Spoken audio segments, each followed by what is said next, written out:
Good morning Saharsa. मैं हूं फरहा और आप देख रहे हैं सहरसा नाउ। आज है 4 फरवरी, दिन बुधवार। रुक करते हैं बड़ी खबरों की ओर। सहरसा जिले के सभी 10 अंचलों में राजस्व कर्मचारियों ने मंगलवार से चरणबद्ध आंदोलन शुरू कर दिया। बिहार राज्य भूमि सुधार कर्मचारी संघ के आह्वान पर कर्मचारी काला बिल्ला लगाकर कार्य कर रहे हैं। संघ का कहना है कि पूर्व में सरकार से हुए समझौते अब तक लागू नहीं किए गए हैं। 5 फरवरी को जिला मुख्यालय पर 1 दिवसीय धरना होगा। मांगे नहीं मानी गई तो आंदोलन तेज करने की चेतावनी दी गई है। सहरसा के सुलिंदाबाद मुख्य मार्ग पर तेज रफ्तार अज्ञात ट्रक की टक्कर से बाइक सवार युवक की मौत हो गई। मृतक की पहचान बेगूसराय के सोनी निवासी धर्मदेव कुमार के रूप में हुई, जो निजी कंपनी में इलेक्ट्रॉनिक मिस्त्री थे। वह काम पर सहरसा आ रहे थे। गंभीर हालत में अस्पताल ले जाते समय रास्ते में ही दम तोड़ दिया। पुलिस ने शव कब्जे में लेकर आगे की कार्रवाई शुरू कर दी है। जिला अधिकारी दीपेश कुमार की अध्यक्षता में कृषि टास्क फोर्स बैठक हुई। रबी मौसम में 11,168 क्विंटल बीज का 100% वितरण कर जिला राज्य में प्रथम रहा।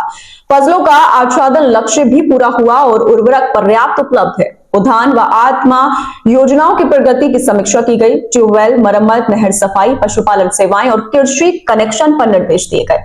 प्रखंड उद्यान पदाधिकारियों की उपस्थिति सुनिश्चित करने को कहा गया। चौर बाजार नगर पंचायत के 0 माइल चौक के पास बिहार सरकार की जमीन पर बने दर्जनों अवैध मकानों को मंगलवार को प्रशासन ने हटवा दिया। नगर पंचायत अधिकारियों ने बताया कि पहले कई बार नोटिस देकर खाली करने को कहा गया था, लेकिन अतिक्रमणकारियों ने ध्यान नहीं दिया। इसके बाद पुलिस बल की मौजूदगी में कार्रवाई की गई। बताया गया है कि लोग वर्षों से अवैध रूप से बसे थे। भविष्य की योजनाओं को लेकर जमीन खाली करना जरूरी बताया गया। अखिल भारतीय विद्यार्थी परिषद के कार्यकर्ताओं ने नगर मंत्री रोशन कामत के नेतृत्व में बीएन मंडल विश्वविद्यालय के कुलपति और कुल सचिव का पुतला जलाकर विरोध जताया।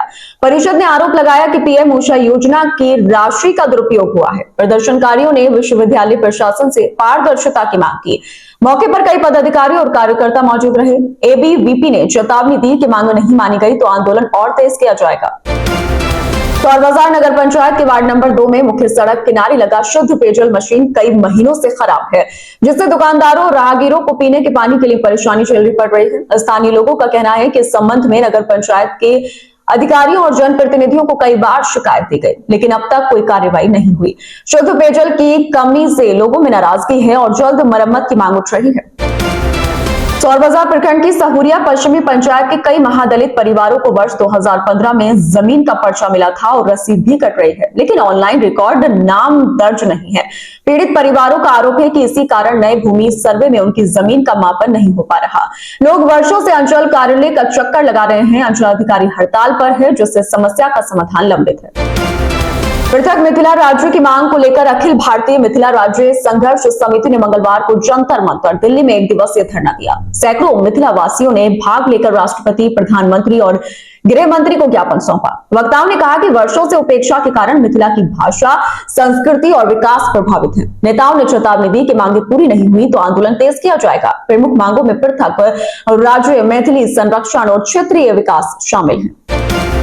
सहरसा में किलकारी बिहार बाल भवन द्वारा 10 दिवसीय सिक्की आर्ट कार्यशाला की शुरुआत हुई। 3 से 12 फरवरी तक चलने वाली इस कार्यशाला का उद्देश्य मिथिला की पारंपरिक गोल्डन ग्रास कला का संरक्षण और बच्चों को लोक शिल्प से जोड़ना है। सम्मानित शिल्पकारों ने दीप प्रज्वलित कर उद्घाटन किया। प्रशिक्षकों के मार्गदर्शन में बच्चे सजावटी व उपयोगी वस्तुएं बनाना सीख रहे हैं। अंतिम दिन तैयार उत्पादों की प्रदर्शनी भी लगाई जाएगी। सहरसा के प्रधान जिला एवं सत्र न्यायाधीश आशुतोष कुमार झा ने मोटर दुर्घटना दावा वाद में पीड़िता गीता देवी को 12 लाख रुपए का चेक प्रदान किया।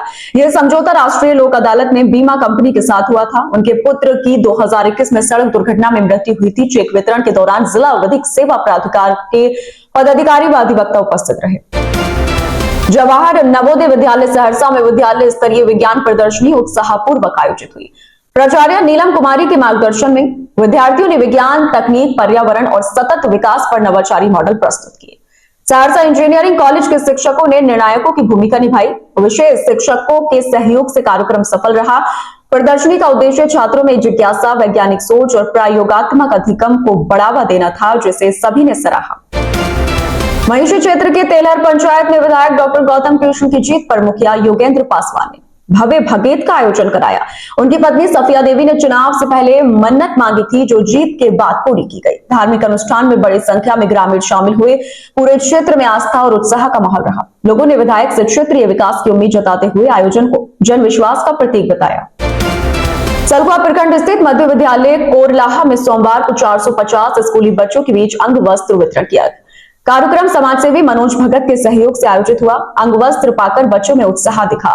प्रधानाध्यापक दिलीप कुमार पासवान ने कहा कि ऐसे प्रयास बच्चों का मनोबल बढ़ाते हैं और शिक्षा के प्रति रुचि जगाते हैं।